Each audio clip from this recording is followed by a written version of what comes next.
Como vender para o governo em 2025? E é sobre isso que a gente vai falar agora aqui nesse vídeo. Cara, olha isso que bizarro. Em 2024 foram mais de 270 bilhões de reais em compras públicas. E eu te pergunto, quanto você faturou vendendo para o governo em 2024?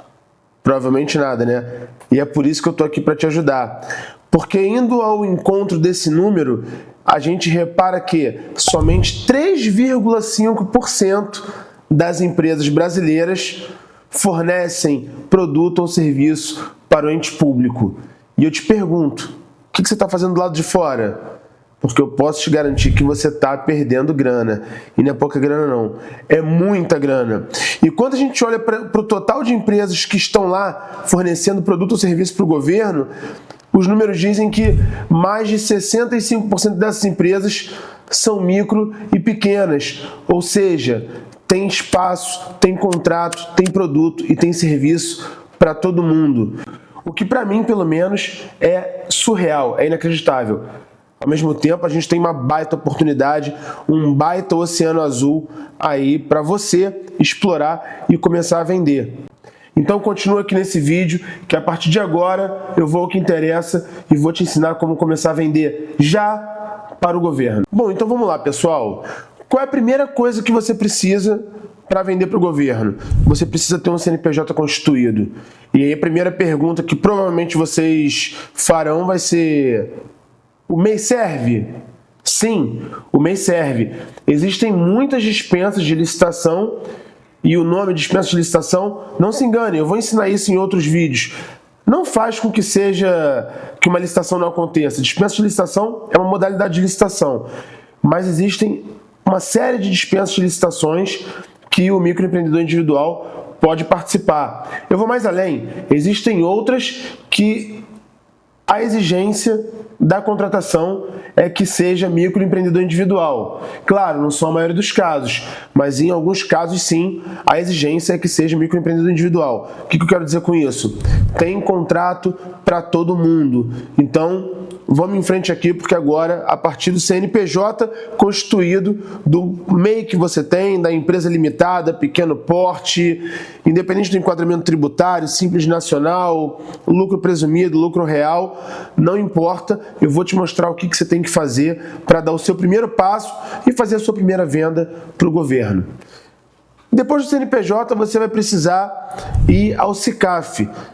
O SICAF é o maior portal de cadastro para compras públicas do Brasil. E lá no SICAF você vai precisar apresentar uma rela de documentos. E é muito simples, eu vou deixar a descrição do SICAF aqui na tela, você vai clicar aqui no SICAF para fazer o seu cadastro do absoluto zero e é algo totalmente intuitivo. O que você vai precisar? Você vai precisar de uma série de documentos além do CNPJ, incluindo algumas certidões, algumas declarações que você mesmo vai fazer por aí. E essas declarações, principalmente os modelos, estão disponíveis na internet. Se você digitar o nome delas aí no Google hoje, com a inteligência artificial, que é outro assunto que a gente vai abordar muito aqui. Então fique esperto aqui nos nossos vídeos, que a gente vai falar de IA. Para quem já usa um pouquinho de IA, essas declarações podem ser geradas em inteligência artificial também. E você vai ter que juntar esse apanhado de documentos e submetê-los lá no SICAF e esperar que o seu cadastro seja aprovado.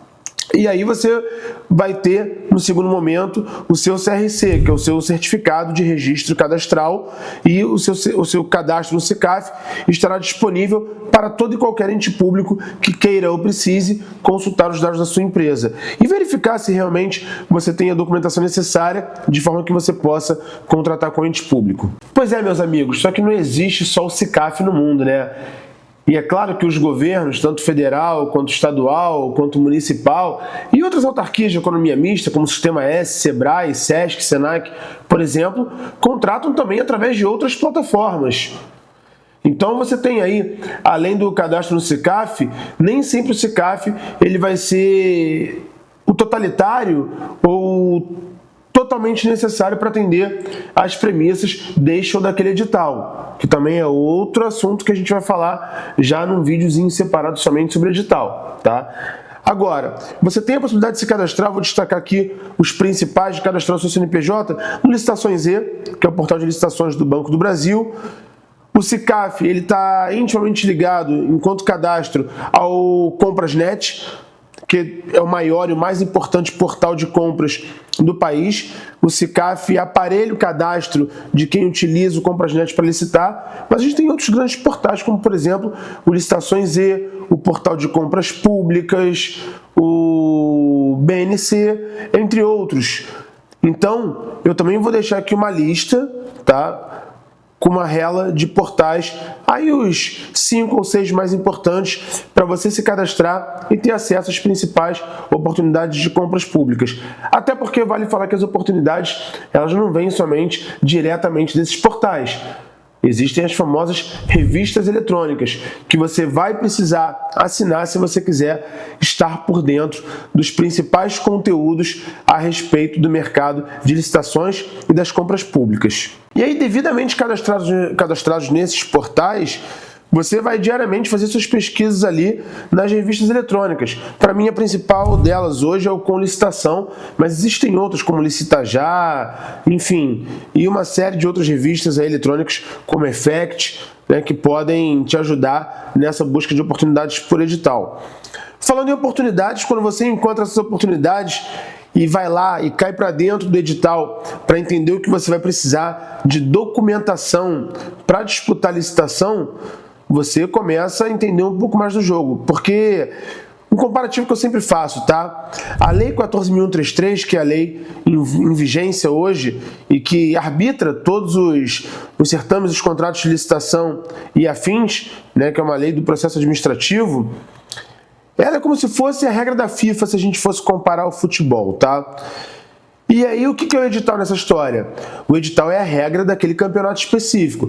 Então, quando você pega a FIFA, ela é a entidade maior do futebol, as regras são as mesmas para todos os países, independente de qual é a competição que está sendo disputada, né, em nível de seleção ou em nível de clubes, mas cada campeonato tem ali a sua regra para se chegar ao estrelato, à taça. Então você pega o Campeonato Brasileiro, você tem uma disputa de pontos corridos. Você pega a Copa do Brasil, você tem uma disputa que já nasce com o mata-mata, uma disputa eliminatória. Você pega o Campeonato Mundial de Clubes, você tem a etapa de grupos, mais a fase de mata-mata, né, de qualificação. Enfim, isso seria o edital, enquanto as regras da FIFA equivalem aí à Lei 14.133. Então essa é a diferença de uma coisa para outra. Então o edital ele pode ter e vai ter sempre as especificações técnicas inerentes à contratação, porém ele sempre precisará invariavelmente respeitar o que diz a norma maior, que é a Lei 14.133. Esse é outro ponto muito importante para você ficar atento. Então, quando você pegar o edital, você vai encontrar ali as regras daquele campeonato, vai ter que juntar os seus documentos, preparar sua proposta e cadastrar a sua proposta, que por vezes você tem que apresentar o documento junto à entrega da proposta, ou seja, antes do certame, da disputa. Se a gente estiver falando aqui de um pregão, por óbvio, seria a modalidade de exemplo. Ou tem casos também que nesse mesmo pregão só é exigido por edital a entrega da documentação posteriormente ao resultado da etapa de lances.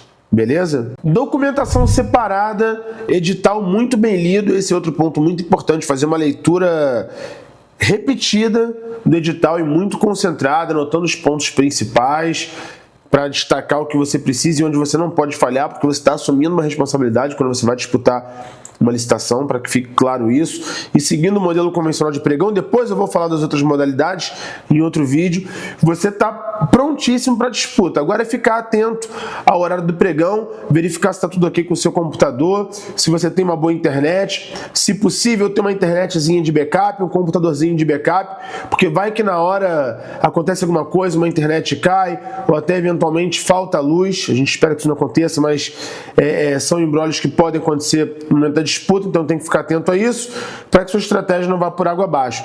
E a partir daí é cair para dentro com seu preço bem posicionado, bem ajustado, tendo clareza em relação ao que está fazendo. E para fechar esse vídeo, uma recomendação muito importante. Nas primeiras disputas suas, vá mais orientado à condição de espectador do que de competidor. Posicione um preço conservador ali, de forma que você fique seguro para observar o comportamento da disputa como um todo, do pregoeiro, dos concorrentes, para que você vá construindo o que eu chamo de horas de voo, para que você vá construindo casca, para você ficar cada vez mais experiente e quando chegar ali a disputa que você considere realmente importante, um contrato realmente estratégico para você, você já vá nele com alguma experiência, em condições de disputar para vencer. E lembrando, ganhou na fase de preço? Legal, parabéns. Ainda não é hora de comemorar. Porque depois da fase de preço, existe a fase de habilitação de propostas. Depois da fase de habilitação de propostas, existe a fase de habilitação documental. E ainda assim, quando você é habilitado, existe o famoso prazo para recurso, que é onde os seus concorrentes, caso você tenha vencido, ou caso você não tenha vencido, esse prazo se aplica para você enquanto concorrente, todos que estão ali na disputa têm o direito de levantar a mão e manifestar interesse em fazer interposição de recurso. O que é isso? Significa ir contra o resultado parcial até aquele momento da licitação, que significa atacar, combater a vitória do concorrente ou até combater alguma coisa que porventura esteja ali no edital. Então isso é muito importante. Ultrapassar a fase de recurso, existe a fase de contra-razão, que é para a empresa normalmente declarada vencedora na fase de lances, poder contra-razoar ao encontro dos recursos que foram interpostos ali contra ela, até eventualmente contra o próprio edital, até contra o pregoeiro. E depois vem a fase final de julgamento, que ainda assim pode ser que a disputa não acabe, porque existem os outros dispositivos ali de justiça comum, um deles e um dos mais conhecidos é o MS, que é o mandado de segurança, que também estão à disposição de você e dos seus concorrentes, para que, caso não se sintam satisfeitos ou se sintam injustiçados com o resultado, eles podem recorrer a esses dispositivos para dar continuidade à discussão. Isso significa que o certame não estará fechado, não estará homologado e adjudicado, logo não haverá assinatura de contrato enquanto essa etapa não se encerrar. E por óbvio, algumas coisas que eu comentei aqui em relação a recurso, habilitação, etc., existem algumas fases que eu vou destrinchar melhor em outros vídeos aqui, acompanhe a gente aqui, que a gente vai falar sobre o momento anterior à disputa, onde a gente tem ali a fase de esclarecimentos, de dúvidas em relação ao edital e até mesmo a impugnação, que também é um instrumento que pode e deve ser utilizado por todo licitante. E é isso aí, pessoal. Chegando aqui ao finalzinho desse nosso papo incrível, eu só queria lembrar vocês, tudo isso que eu falei dessa jornada, a gente aqui hoje está usando muita inteligência artificial para mitigar o risco de errar e para dar velocidade e maior qualidade a todos esses processos, principalmente na leitura do edital. Imagina a gente pegar um documento de 200, 300 páginas e ter que ler ali mecanicamente, digamos assim. A inteligência artificial tem feito um trabalho brilhante aqui pra gente, repito, trazendo muito mais velocidade, muito mais qualidade, e eu ainda vou abordar isso aqui em outros vídeos com vocês, tá? Então, só para não esquecer, dá uma moral, se inscreve aqui no nosso canal, tá aqui embaixo também, se você quiser participar dos nossos assuntos mais ativamente, clica aqui e entra agora na nossa comunidade. É um grupo de WhatsApp onde eu coloco ali conteúdos do dia a dia, falando das nossas disputas de licitação, os melhores insights, as coisas que acontecem, as novidades do mercado como um todo também. E antes de me despedir, só queria deixar um lembrete para ficar martelando na sua cabeça. Não é preço, é estratégia. E eu vou compartilhar todas elas com vocês. Forte abraço, até mais!